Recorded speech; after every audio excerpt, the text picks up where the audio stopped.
Bonsoir. Comment dimensionner une chaufferie dans un bâtiment, ou plutôt comment bien la dimensionner en n'en faisant ni trop ni pas assez? C'est cette question d'équilibre qui est ce soir au cœur des débats Cegibat. Pour traiter du sujet, trois invités et un expert. Commençons par Luc Bourne du bureau d'études LBI à Nice. À vos côtés, Joséphine Ledoux, directrice associée d'Enera Conseil à Toulouse, Paris, Besançon et Nice. De l'autre côté de cette table, Sylvie Moilic, PDG du bureau d'études thermiques Isocrate à Nantes. Et dans le rôle de l'expert Cegibat, Romain Ruyard, responsable efficacité énergétique chez GRDF. Bonsoir. Comment dimensionner une chaufferie dans un bâtiment? Vous allez me dire, c'est une question simpliste pour les professionnels qui sont autour de la table. Romain, question simpliste, simple, et pourtant, les réponses apportées sont très hétérogènes, comme en témoigne l'étude que vous avez menée auprès de 35 bureaux d'études, justement. Rappelez-nous quelle était la question posée et quelles ont été les différentes réponses proposées.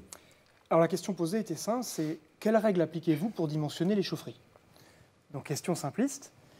Et à partir de là, on a eu une hétérogénéité de résultats qui était particulier, c'est vrai. Comme le montre ce graphique, on avait un tiers qui n'applique pas pour le coup de la règle des deux tiers, dans le premier tiers de ce graphique. Ils ne vont pas aussi appliquer la surpuissance de relance, demandée par la norme 12831, et vont avoir une logique sur l'eau chaude sanitaire qui est du semi-accumulé pour écrêter la puissance d'eau chaude sanitaire. Et enfin, sur la puissance globale, ils vont chercher un compromis entre puissance chauffage et puissance ECS. Et enfin, pour parler plutôt sur la droite du graphique, eh bien, on a des gens qui vont appliquer la règle des deux tiers et aussi vont appliquer les coefficients de surpuissance ou les coefficients de puissance maximale.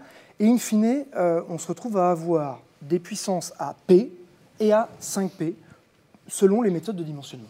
Alors P étant sur la gauche de l'écran, je présume, et 5P sur la droite. Je me tourne vers nos invités pour savoir dans un premier temps, on reviendra dans le détail évidemment sur la façon dont vous procédez à titre professionnel dans vos différents bureaux d'études.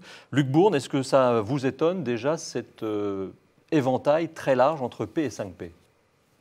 Oui, effectivement, ça semble assez étonnant puisque, en définitive, les bâtiments sont a priori identiques. Les besoins le sont aussi bien en chauffage qu'en eau chaude sanitaire. Et on a des distorsions assez conséquentes sur les résultats. Alors c'est vrai que les approches peuvent être effectivement différentes, peut-être pas sur la partie déperdition, mais sur la partie eau chaude sanitaire. Joséphine Ledoux, même question, est-ce que cela vous étonne? Alors oui, et tout d'abord, je voudrais remercier énormément Cegibat de promouvoir ce soir l'expertise féminine sur ce plateau.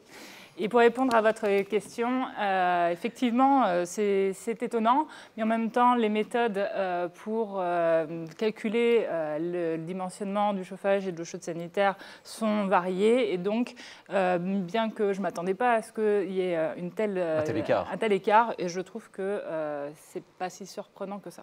Sylvie Moilic, la même question pour commencer ce débat. Est-ce que vous êtes étonné aussi par cet large éventail? Effectivement, je suis un peu étonnée, mais ceci dit, quand on y réfléchit bien, on vient tous d'environnements différents. On a appris, on a des méthodes, on a des anciennes méthodes, et donc on arrive à des résultats forcément différents.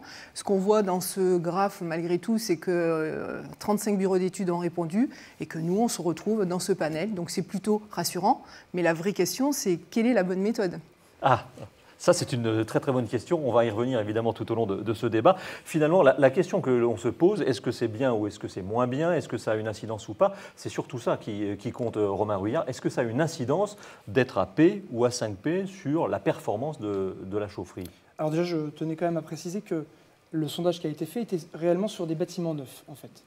Et après, ce n'est pas surprenant que des bureaux d'études répondent de la sorte, parce qu'en effet, comme le disait Sylvie, il y a des habitudes qui se font.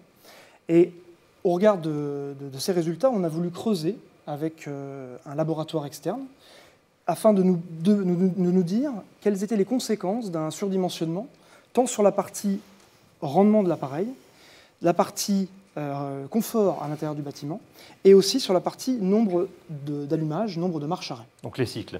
Nous allons voir justement, c'est le CETIAT, ce Centre technique des industries aéroliques et thermiques, qui a mené cette étude pour nous dire finalement quel était l'impact, quelles étaient les incidences sur le rendement. Fin du suspense dans un peu moins de 2 minutes 30.